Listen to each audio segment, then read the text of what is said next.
হাতের সাথে জড়ার চিঠি দেওয়া আছে।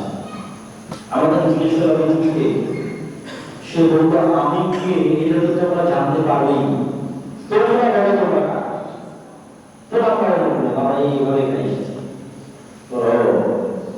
ঠিক আছে, তোমরা কি জানো নাহল বাইসাম সম্পর্কে?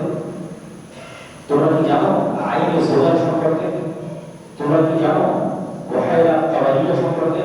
তোমরা কি জানো নবীর উম্মি সম্পর্কে? চারটা প্রশ্ন করেছে দাজ্জাল। এক, ওহাইরা তাওয়ারিয়া, নাহলে বাইসাম, আইনে সোলার, নবীর উম্মি। এক নম্বর ওহাইরা তাওয়ারিয়া, এটাকে ইংরেজিতে বলা হয় সি অফ গ্যালিলি, যেটা এখন ইসরায়েলের সীমানার মধ্যে পড়ে।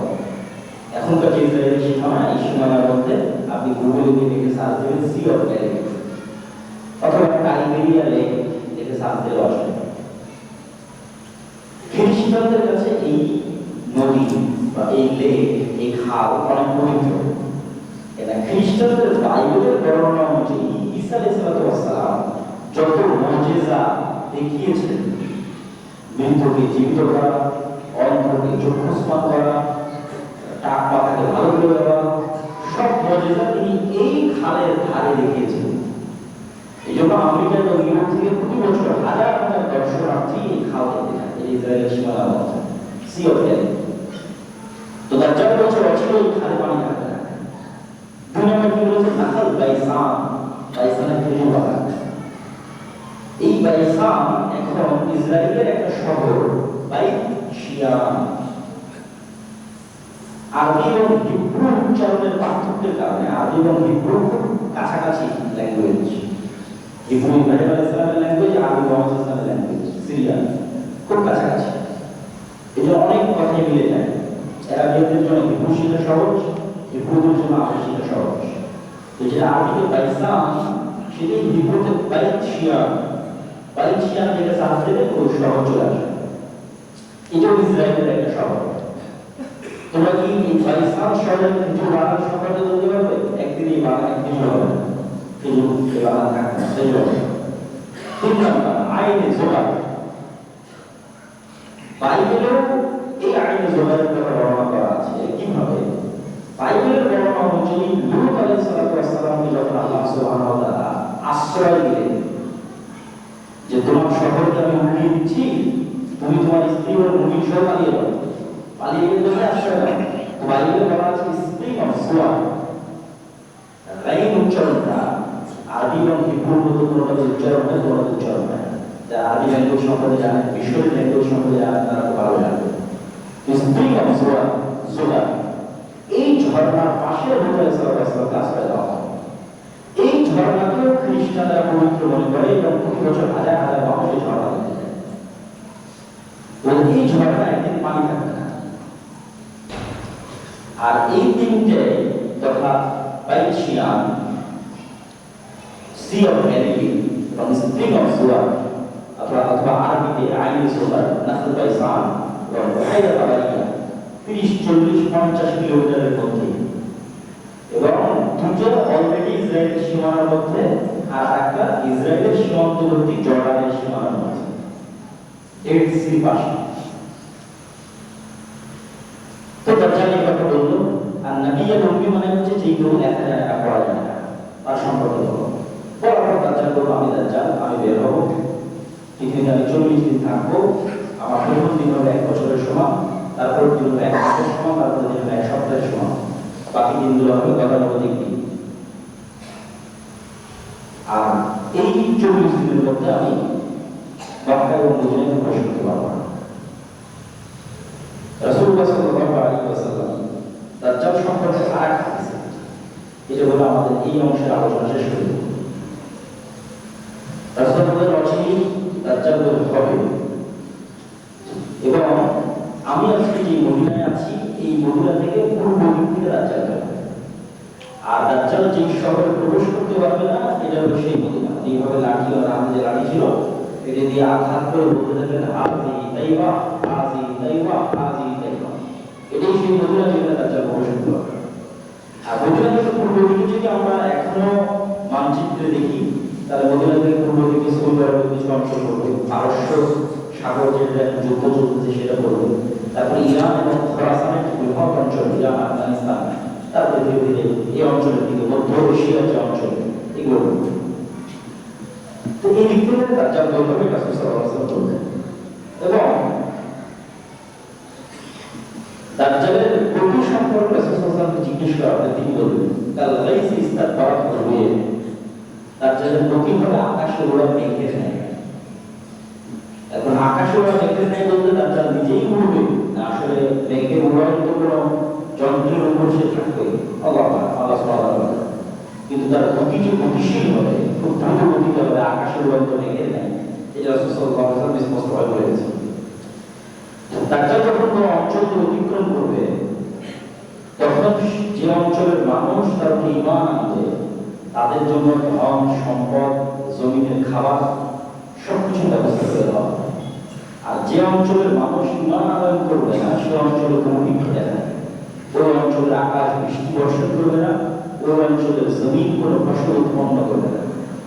ভয়ঙ্কর দুর্ভিক্ষে মানুষ গাছের পাতা থেকে খাওয়া তো বহুদূরের কথা, গাছ উৎপন্ন হলে গাছের পাতা বের করবে। সিরিয়ায় এক ভয়ঙ্কর দুর্ভিক্ষের কথা বলতে গিয়ে রাসূল সাল্লাল্লাহু আলাইহি ওয়াসাল্লাম বলছেন যে ধনুক মানুষ চিবিয়ে খাবে, তীর মানুষ চিবিয়ে খাবে, খাওয়া কিছু পাবে না। এবং মানুষ ধন সম্পদের লোভে পড়েই দাজ্জালের ফিতনায় পা দিয়ে দিবে, কেন তার কাছে সব কিছু পাবে, আর যারা ঈমান অবস্থায় থাকবে তাদের কাছে কিচ্ছু থাকবে না। এইরকম এক অবস্থায় দাজ্জালকে হত্যা করবে ঈসা আলাইহিস সালাম নিজে। ওই যে যুদ্ধের বর্ণনা দিলাম, যে যুদ্ধ থেকে 10 অশ্বারোহী রওনা করবে দামেস্ক, সিরিয়ার রাজধানী দামেস্কের উদ্দেশ্যে, এই দামেস্কে যখন ফজরের সালাতে দাঁড়াবে এই মুজাহিদরা, যারা ওই যে রোমানদের বিরুদ্ধে যুদ্ধ জয়লাভ করেছে, এই ফজরের সালাতের কিছুক্ষণ পর সময়ই, ফজরের সালাতের সময় দুই ফেরেশতার কাঁধে ভর করে সিরিয়ার রাজধানী দামেস্কে ঈসা আলাইহিস সালাম চলে আসবে। আজকে খ্রিস্টানরা বিশ্বাস করে ঈসা আলাইহিস সালাম চলে আসবে, মুসলমানরা বিশ্বাস করে ঈসা আলাইহিস সালাম চলে আসবে। আর ইহুদিরা সরাসরি ঈসা আলাইহিস সালাম বিশ্বাস করে না, তারাও বিশ্বাস করে একজন মাসীহ আসবে, উদ্ধারকারী, যে মাসীহকে আনার জন্য তারা একটা চেষ্টা করতেছে। তো মাসীহ তো দুইজন, ঈসা মাসীহ, দাজ্জাল মাসীহ, মাসীহ আর দাজ্জাল, ঈসা মাসীহ। মাসীহ মানে উদ্ধারকারী। এখন কে কাকে উদ্ধার করবে? আমাদের বিশ্বাস হচ্ছে দাজ্জাল ইহুদিদের উদ্ধার করবে, ইহুদিদের রব হবে দাজ্জাল। রাসূলুল্লাহ বলছেন ইরানের শহর আসফাহান থেকে 70,000 ইহুদি দাজ্জালের অনুসারী হবে। তাই ইহুদিদের মাসীহ কি? দাজ্জাল। আর খ্রিস্টান আর মুসলমানদের মাসীহ হচ্ছে ঈসা আলাইহিস সালাম। ঈসা আলাইহিস সালামের হাতে দাজ্জাল নিহত হবে জেরুজালেমের লুদ নামক দরজায়। ঈসা আলাইহিস সালামকে দেখে দাজ্জাল বলতে থাকবে, কিন্তু ওনাকে দাজ্জাল ঈসা আলাইহিস সালাম বলতে দিবেন না, তিনি নিজ হাতে তরবারি দিয়ে তাকে হত্যা করে রক্ত মানুষকে দেখাবেন। এই যে দেখো, যে দাজ্জালের ভয়ঙ্কর বিপদগ্রস্ত ছিলেন, তোমাদের কোনো বাঁচার রাস্তা ছিল না, সেই দাজ্জালকে আমি নিজে হাতে হত্যা করেছি। রাসূলুল্লাহ বলছেন যে এই দাজ্জালকে হত্যার পর আল্লাহ বলেন যে আল্লাহ এমন এক বংশধর, আল্লাহর সৃষ্টি বের হবে যাদের সাথে আল্লাহর কোনো সৃষ্টি লড়াই করতে পারবে না। অতএব ঈসা, তুমি মুমিনদের নিয়ে তুর পাহাড়ে আশ্রয় নাও। ঈসা আলাইহিস সালাম মুমিনদের নিয়ে তুর পাহাড়ে আশ্রয় নেন। তো দাজ্জালের বিরুদ্ধে এত বড় ফিতনাকে আমরা ধ্বংস করে দিলাম, ঈসা আলাইহিস সালাম হত্যা করবে। এখন আমরা কারা বের হবে যাদের সাথে ঈসা আলাইহিস সালাম পারবে না? তারা হচ্ছে ইয়াজুজ মাজুজ।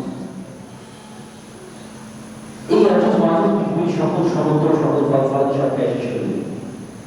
তুর পাহাড়ে, যেই তুর পাহাড়ে মুসা আলাইহিস সালাম ইবাদত করতেন, সেই তুর পাহাড় লোহিত সাগরের পাশে, মিশরের সীমানাবদ্ধ সিনাই মরুভূমির মধ্যে তুর পাহাড়।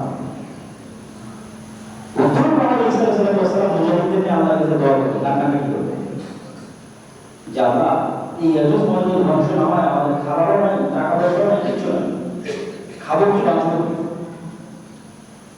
তাহলে যেই লোক নিজের হাতে দাজ্জালকে হত্যা করবে, সেই ব্যক্তিকেও, সেই নবীকেও আল্লাহর কাছে হাত পেতে কাঁদতে হচ্ছে। তাহলে বোঝা যাচ্ছে মুমিন এবং মুসলমানদের আল্লাহর আশ্রয় এবং সাহায্য ছাড়া রাস্তা ক্ষমতা দিয়ে কিছু করা যায়। তখন আল্লাহ ঈসা আলাইহিস সালামের দোয়া কবুল করে একদল কীট পতঙ্গ যেটা আক্রান্ত মহামারী ধরে তারা মারা যাবে। কিন্তু পৃথিবীর এক কোনা জায়গা খালি থাকবে না, যেটা লাশ থাকবে ও দুর্গন্ধ থাকবে। তখন ঈসা ইসলাম এবং তার সঙ্গী সাথে আবার তার কাছে কান্নাকাটি করবো যে আল্লাহ কিভাবে আমরা পৃথিবীতে বসবাস করবো। তখন আল্লাহ একদল উট পাখির কুঁজোর মতো একদল পাখি পাঠাবেন, উটের কুঁজোর মতো একদল পাখি পাঠাবেন, যে পাখিগুলো এই লাশগুলোকে নিয়ে নিয়ে অনেক দূরে ওই উত্তরের বরফ অঞ্চলে না দক্ষিণ মেরুর বরফ অঞ্চলে একদল পৃথিবীর যেগুলোতে মানুষ বসবাস করে না সেখানে রেখে আসবে এবং আসমানকে আল্লাহ বলবেন বৃষ্টি বর্ষণ করতে এবং সেই বৃষ্টিতে পৃথিবী পরিষ্কার ধুয়ে মুছে সাফ হয়ে যাবে। এবার আল্লাহ জমিনকে আদেশ দিলেন জমিনের যা বরকত আছে সব বরকত বের করে দেওয়ার জন্য। এবং জমিন এমন বরকত বের করবে যে একটা বেদানা একটা পুরো বংশ খেয়ে দেবে, একটা গাভীর দুধ একটা গ্রামের মানুষ খেয়ে দেবে। এইরকম বরকত এবং রহমতের পরিপূর্ণ থাকবে 7 বছর হাদিস অনুযায়ী।